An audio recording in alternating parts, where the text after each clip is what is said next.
शुरू करते हैं भारत, लोग और अर्थव्यवस्था। एनसीईआरटी 12th क्लास की है आपका, चैप्टर 6 पढ़ना है, जिसमें जल संसाधन का एमसीक्यू सीरीज है आपका, है ना। ध्यान देंगे, जवाब देंगे।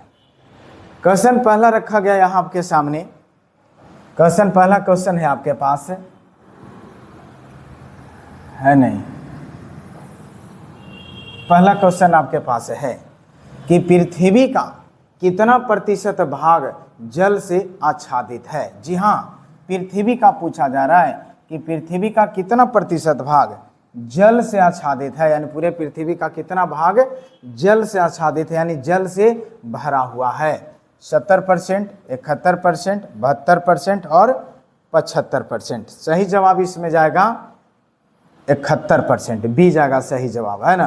क्योंकि पूरे धरातल का देखा जाए, ये पूरे पृथ्वी है, तो पृथ्वी का देखा जाए तो ऐसे राउंड फिगर देता है ना, कहीं कहीं पर 75%, लेकिन याद रखेंगे पूर्ण रूप से 71% जो भाग है वो जल है, बाकी ये भाग जो हो जाता है वो स्थल हो जाता है। क्लियर है बात। चलिए नेक्स्ट आते हैं। दूसरा क्वेश्चन कह रहा है कुल जल का कितना प्रतिशत अलवणीय जल है। अलवणीय, ध्यान देंगे, क्वेश्चन पर ध्यान देंगे। क्या है भैया, तो कह रहा है कुल जल का कितना प्रतिशत अलवणीय जल है। अलवणीय जल है 2%, 3%, 4%, 5%। अलवणीय मतलब जिसमें लवण की मात्रा नहीं पाई जाती है, वो जल क्या कहलाएंगे, अलवण पाए जाएंगे। तो कुल जल का, यानी कुल जल 100, तो 100 का कितना प्रतिशत अलवणीय जल है। इसमें सही जवाब आप चुनेंगे तो जाएगा आंसर बी जाएगा, वो जाएगा 3%। जी हाँ, 3% जो जल है पृथ्वी पर वो कुल जल का अलवणीय है, जिसको हम आसानी से पीते हैं, जिसको हम लोग पीते हैं, है ना, पीने में प्रयोग करते हैं, है ना। तो अलवणीय जल ही हम लोग पीते हैं, लवण वाला जल हम लोग पी नहीं सकते हैं, है ना। नेक्स्ट क्वेश्चन, क्वेश्चन 3 है, कह रहा भारत में विश्व के धरातलीय क्षेत्र का लगभग कितना प्रतिशत भाग है। जी हाँ, सही सुन रहे हैं आप। कह रहा भारत में विश्व का, किसका, विश्व का धरातलीय क्षेत्र का, यानी विश्व के धरातलीय क्षेत्र का लगभग कितना प्रतिशत भाग है, यानी भारत का जो कुल भूभाग है वो पूरे विश्व स्तर पर देखा जाए तो वो कितना प्रतिशत है, वो चुनना है। 2.30%, 2.25%, 2.45%, इनमें से कोई नहीं। जहाँ सही जवाब इसका देंगे वो जाएगा 2.45%, यानी कुल पृथ्वी का, यानी धरातल का भारत का जो उसमें भाग है वो 2.45% भाग बनता है। ठीक है, चलिए नेक्स्ट आते हैं। क्वेश्चन यहाँ है 4th में, कह रहा भारत में विश्व के, ध्यान देंगे विश्व पर बोल रहा है ना, विश्व के कुल जल संसाधन का कितना प्रतिशत भाग है। जी हाँ, कुल जल संसाधन जो है पूरे विश्व स्तर पर, उसमें पूछा जा रहा आपसे कि भारत का कितना प्रतिशत इसमें जल संसाधन मौजूद है। क्वेश्चन नंबर 4 का जवाब देंगे 2%, 3%, 4%, 5%। जी हाँ, इसका सही जवाब जो जाता है वो जाता है 4%। जी हाँ, भारत में विश्व पर देखा जाए तो कुल जल का भारत में जो जल है वो 4% जल है। चलिए नेक्स्ट क्वेश्चन आइएगा 5। भारत में कह रहा है भारत में विश्व की कुल जनसंख्या का कितना प्रतिशत भाग पाया जाता है। जी हाँ, कह रहा भाई भारत में विश्व के कुल जनसंख्या का, यानी विश्व स्तर पर जितनी जो जनसंख्या पाई जाती है उसमें भारत में कितनी जनसंख्या पाई जाती है। 12%, 14%, 16% और 18%। जी हाँ, सही जवाब इसमें जाएगा 16%, यानी पूरे विश्व स्तर पर भारत में जो जनसंख्या पाई जाएगी वो 16% पाई जाएगी। क्लियर हो रही है। चलिए नेक्स्ट आइएगा।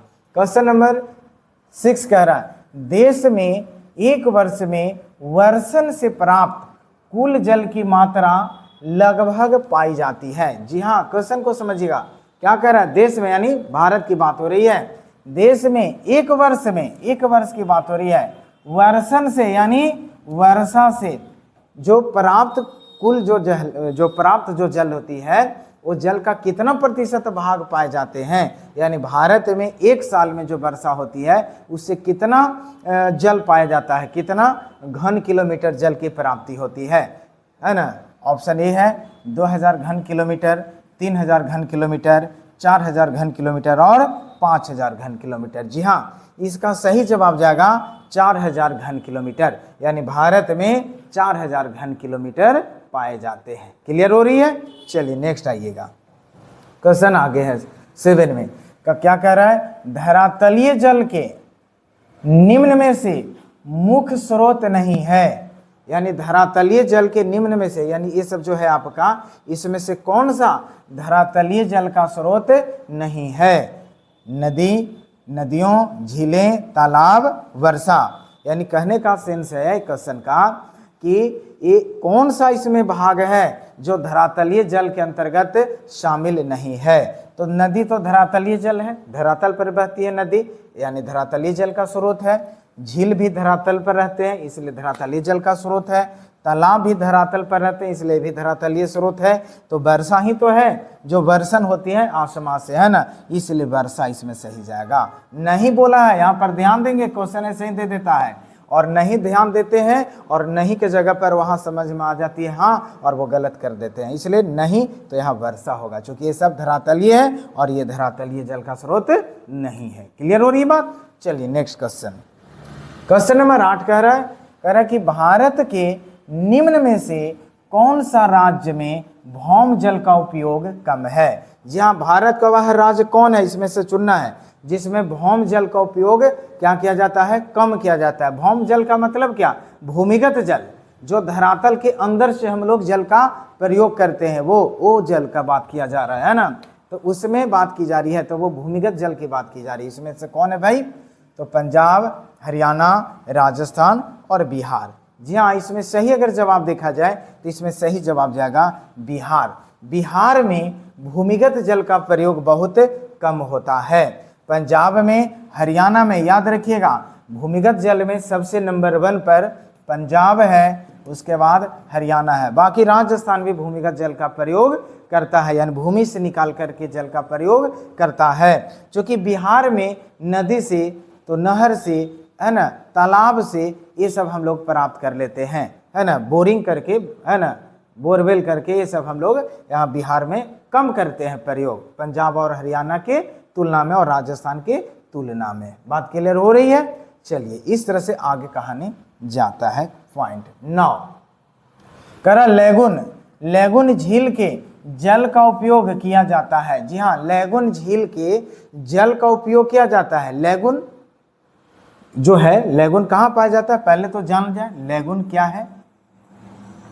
तो लेगुन देखा जाए तो ऐसे राजस्थान में भी बनता है, लेकिन उसको वहां पर कयाल कहा जाता है, लेगुन ना कह करके, है नहीं। लेकिन यहाँ पर देखा जाए तो आप उड़ीसा वाले क्षेत्र में जाइएगा, है ना, तो उड़ीसा वाले क्षेत्र में जाइएगा तो ऐसे आपका ये तटीय भाग है और यहीं पर ये तट कट गया है और इसमें सागर का पानी समा गया, और समा करके और इसके चारों तरफ से पानी भर गया और ये मिट्टी भी जम गया। तो ऐसे जो भाग होते हैं वो लेगुन कहलाते हैं, है ना। जैसे चिल्का झील उड़ीसा का लेगुन का उदाहरण है आपका, है ना। केरल में जो यहाँ पर आपका है कयाल, ये क्या है, ये लेगुन का भी उदाहरण होता है आपका।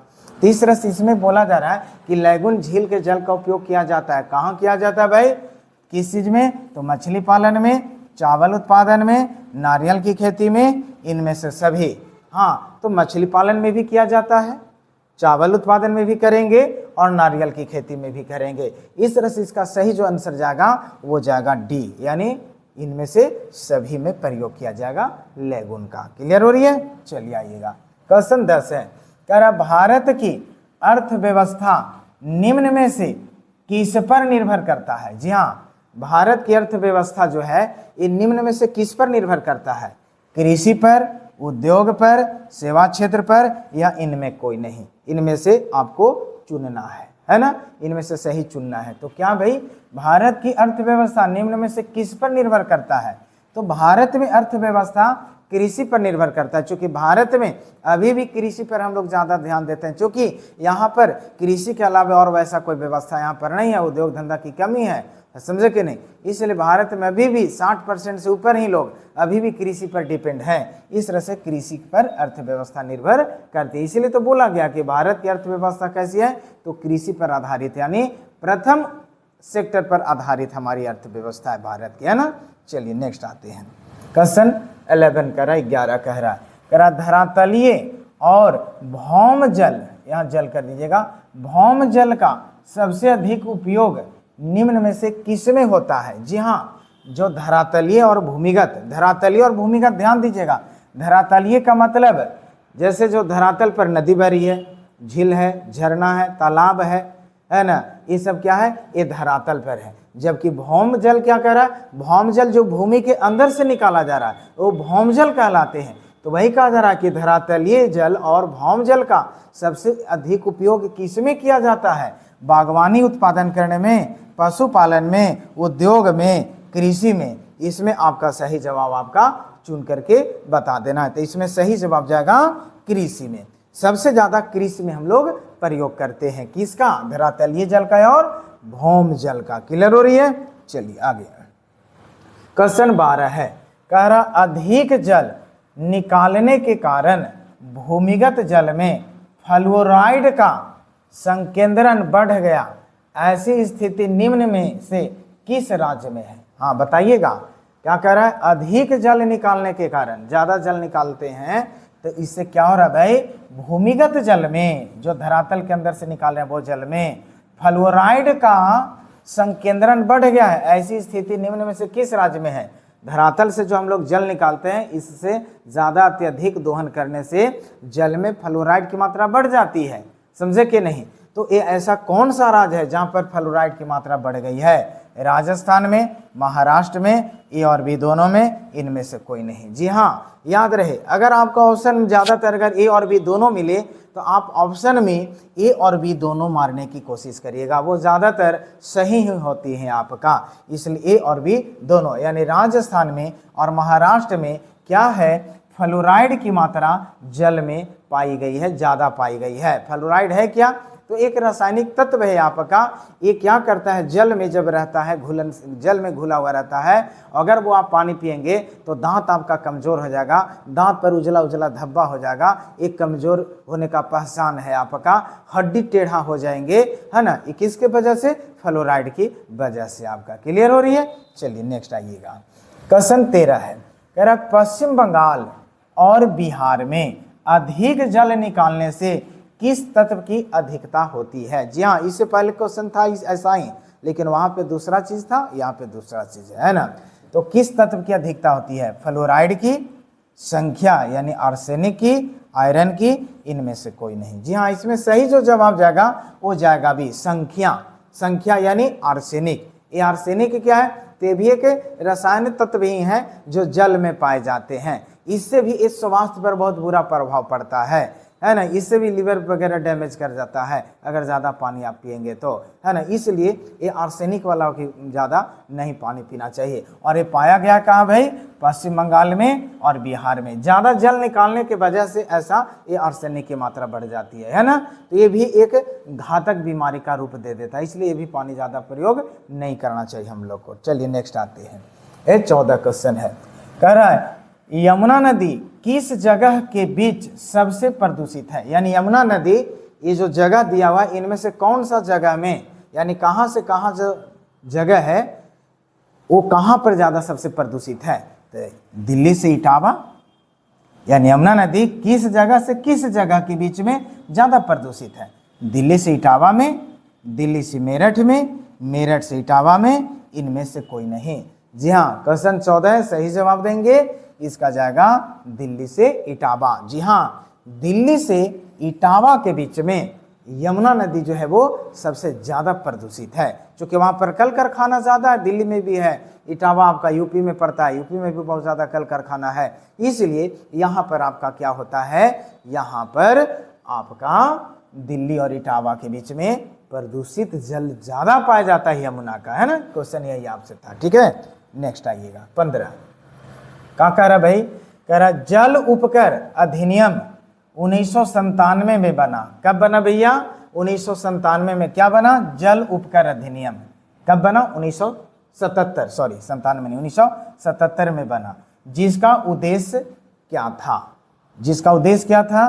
तो प्रदूषण कम करना, जल को संरक्षण करना, ए और बी दोनों, इनमें से कोई नहीं। इसका सही जवाब देंगे, इसका सही जवाब होगा प्रदूषण कम करना। जी हाँ, इसका सही जवाब होगा प्रदूषण कम करना, यानी जल उपकर अधिनियम 1977 में जो बना, इसका काम था प्रदूषण कम करना, इसका जवाब था। ठीक है, अब यहाँ पर ध्यान दीजिएगा, 1977 में अगर आपसे क्वेश्चन पूछ दिया जाए कि 1977 में जो जल उपकर अधिनियम बना, उस समय भारत में प्रधानमंत्री कौन हुआ करते थे, तो याद रखिएगा उस समय मोरारजी देसाई की सरकार बनी थी। किनकी बनी थी सरकार? ये मोरारजी देसाई। आपको जानकारी हो, मोरारजी देसाई पहला भारत के गैर कांग्रेसी प्रधानमंत्री बने थे। अगर आपसे बोला जाए कि भारत में पहला गैर कांग्रेसी प्रधानमंत्री कौन थे, तो मोरारजी देसाई थे। इंदिरा गांधी को हरा करके ये बने थे, आपका है ना।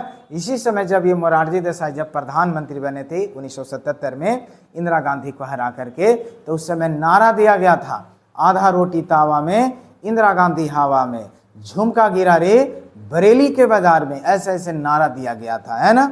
और वो मोरारजी देसाई, वो भी गठबंधन करके सरकार बनाए थे, है ना। पूर्ण रूप से बहुमत नहीं आई थी इनका, और ये भी सरकार इनकी गिर जाती है 80 में, फिर से इंदिरा गांधी आ जाती है ना। फिर नारा दिया जाता है 80 में, आधा रोटी खाएंगे, इंदिरा को वापस लाएंगे, है ना। इस तरह से कहानी होती है। चलिए आगे आते हैं। 16 क्वेश्चन कह रहा है हरियाली कार्यक्रम किसके द्वारा संचालित होता है? जी हाँ, इसमें से आपका ऑप्शन चुन लेना है।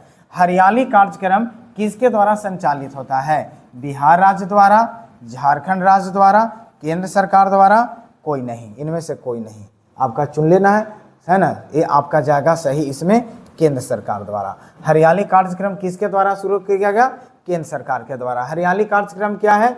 तो ये भारत सरकार के द्वारा, केंद्र सरकार के द्वारा, है ना, ये एक योजना चलाई गई है, जिसमें मतलब सिंचित क्षेत्र को बढ़ावा देना है, सिंचाई के लिए बढ़ावा देना है, यही है ना, ताकि वो कृषि कार्य अच्छा ढंग से किया जा सके। क्लियर हो रही है? चलिए नेक्स्ट क्वेश्चन आते हैं। क्वेश्चन 17 है, क्या कह रहा? नीरू मीरू कार्यक्रम किस राज्य में लागू है? जी हाँ, नीरू मीरू कार्यक्रम किस राज्य में लागू है? यहाँ 4 ऑप्शन है। तेलंगाना में है, बिहार में है, राजस्थान में है, आंध्र प्रदेश में है। 17 का जवाब दे देंगे कहाँ पर? तो ये जाएगा आंध्र प्रदेश में। जी हाँ, आंध्र प्रदेश, दक्षिण भारत में जाइएगा तो यहाँ पर जाइएगा तो आंध्र प्रदेश, और आंध्र प्रदेश में ही चलाया गया था क्या चीज? नीरू मीरू। ये जल को संरक्षण करने की योजना थी, है ना। तो जल संरक्षण करने के लिए नीरू मीरू कार्यक्रम शुरू किया गया था। कहाँ किया गया था भैया? आंध्र प्रदेश में किया गया था। चलिए बहुत अच्छा, एकदम बिल्कुल कंप्लीट कर लेना है दोस्त, है ना। ये सब बिल्कुल एकदम टॉप मॉडल के क्वेश्चन है, अक्सर एग्जाम में, है ना, पूछे जाते हैं आपका, है ना, इसलिए ध्यान देंगे। चलिए आइएगा नेक्स्ट क्वेश्चन। ये है अरवारी पानी संसद किस राज्य में लागू है? जी हाँ, अरवारी पानी संसद। जान जाए अरवारी पानी संसद क्या है? तो अरवारी पानी संसद एक जल संरक्षण के तहत ये लाया गया अधिनियम था आपका, है ना। अरवारी पानी संसद, है ना। ये जानते हैं कब लाया गया था? 1990 के दशक में। अगर ऐसे देखा जाए, अगर दशक पूछे तो 1990 का दशक, लेकिन अगर एग्जैक्ट पूछ दे तो 1999 में लाई गई थी, है ना। क्या सी? अरवारी पानी संसद लाई गई थी। क्लियर हो रही है? कहाँ लाई गई थी? आंध्र प्रदेश में, महाराष्ट्र में, कर्नाटक में, राजस्थान में। जी हाँ, सही जवाब इसका जो जाएगा वो जाएगा कहाँ? राजस्थान में। राजस्थान में क्या लाई गई थी? अरवारी पानी संसद लाया गया था, जल को संरक्षण करने के लिए। क्लियर हो रही है? चलिए नेक्स्ट क्वेश्चन आगे आइएगा, है ना। क्वेश्चन नंबर 19 क्या कह रहा है? किस राज्य में वर्षा जल को संग्रहण करना आवश्यक कर दिया गया है?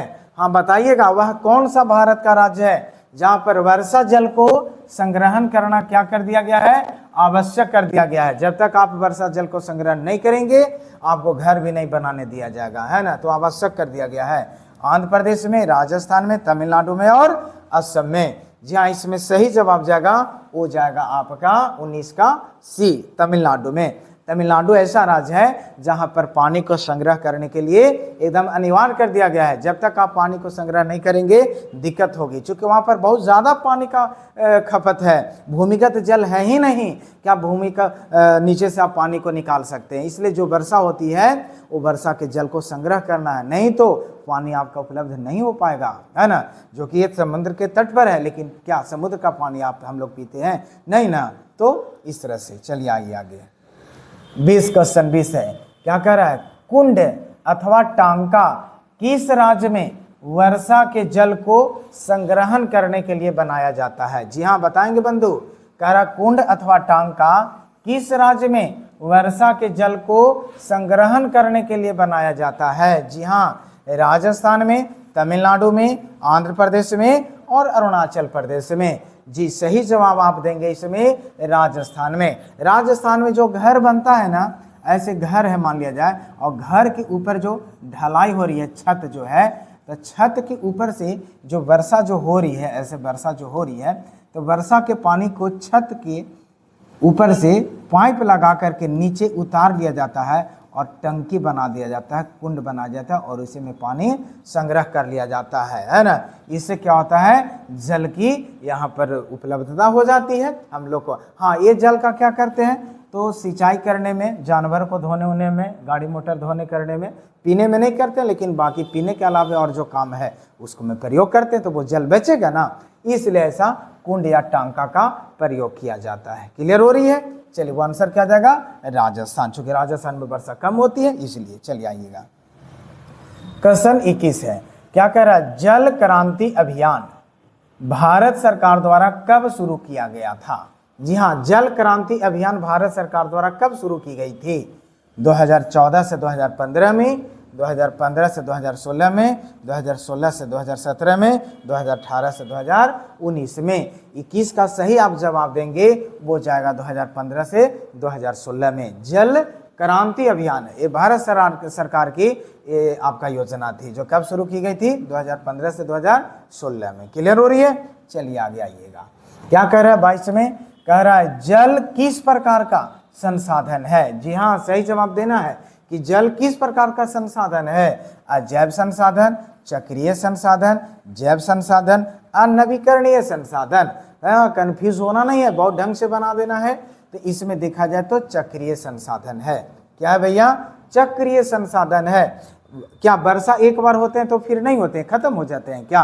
अरे भाई वर्षा हुई है ना, बादल लगा है ना, बादल लगा, बरसात हुए, धरातल पर आए, पृथ्वी पर आई, है ना, झील झरना तालाब भरे, फिर बाष्पन की क्रिया हुई, फिर बादल बने, फिर बरसात होगी। ये प्रक्रिया निरंतर चलते रहता है। तो ये क्या है? ये चक्रीय संसाधन है आपका। क्लियर हो रही है? चलिए नेक्स्ट आइएगा, 23 क्वेश्चन, क्या कह रहा है? दक्षिण भारतीय राज्यों में से किस राज्य में भौम जल उपयोग इसके कुल भौम जल संभाव से ज्यादा है? यानी क्या कह रहा है? दक्षिण भारतीय राज्यों में, यानी भारत के दक्षिणी राज्यों में से किस राज्य में भौम जल का उपयोग भौम जल संभाव से ज्यादा, यानी भारत का दक्षिणी राज्य जो है उसमें जो भौम जल का उपयोग कर रहे हैं वो संभावना से ज्यादा उपयोग कर रहे हैं। कौन सा राज्य?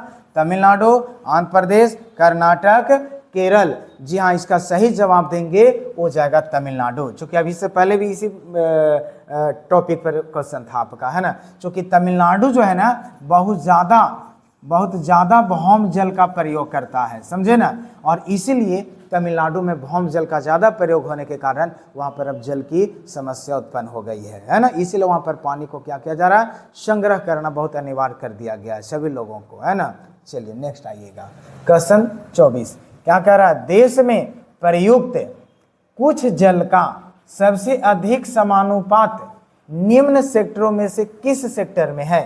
यानी सीधी से की कहा जा रहा है कि भारत में जो जल है उसका सबसे अधिक प्रयोग किस में किया जा रहा है? कौन सा क्षेत्र में किया जा रहा है? सिंचाई में किया जा रहा है, घरेलू उपयोग में किया जा रहा है, उद्योग में किया जा रहा है? इनमें कोई नहीं, है ना। तो इस तरह से इसका जो सही जवाब जाएगा वो किया जाएगा सिंचाई। सिंचाई क्या मतलब? सिंचाई का मतलब कृषि। स्वाभाविक है, कृषि में सबसे ज्यादा प्रयोग किया जाएगा, है ना, जल का। तो इसलिए सही जवाब जाएगा कृषि, क्योंकि भारत कृषि प्रधान देश है तो कृषि में ना सबसे ज्यादा प्रयोग किया जाएगा। चलिए क्वेश्चन नेक्स्ट, 25 क्या कह रहा है? तरुण मंडल। तरुण मंडल का उद्देश्य क्या था? जी हाँ, तरुण मंडल का उद्देश्य क्या था? तो दहेज प्रथा का उन्मूलन करना। उन्मूलन का मतलब क्या? रोकना, खत्म करना, है ना। उन्मूलन का मतलब क्या? रोकना या खत्म करना, है ना, रोकना या खत्म करना, ठीक है। जाति उन्मूलन, छुआछूत का प्रतिबंध। तो देखिए ये जो आपका तरुण मंडल जो है, ये आपका देखा जाए तो दहेज प्रथा को भी रोकने का काम किया, जाति जो व्यवस्था जो समाज में चलती है, ऊंच नीच का जो भेदभाव करते हैं उसको रोकने का काम किया, छुआछूत का जो था व्यवस्था जो पहले लोग किए हुए थे इसको रोकने का काम किया। तो इस तरह से इसमें जो सही जवाब जाएगा वो डी जाएगा, है ना, इनमें से सही। तो इस तरह से आपका ये सेशन खत्म होती है ना। वीडियो कैसा लगा आप जरूर कमेंट बॉक्स में बताएंगे, और मेरा यूट्यूब चैनल को, ये मेरा नहीं बल्कि आपका यूट्यूब चैनल है, और आप इसे फॉलो कर लें, सब्सक्राइब कर लें, लाइक शेयर कमेंट कर लें। अगर कोई और दिक्कत हो तो आप कमेंट बॉक्स में ज़रूर देंगे, है ना, अपनी राय। फिर मिलते हैं, धन्यवाद।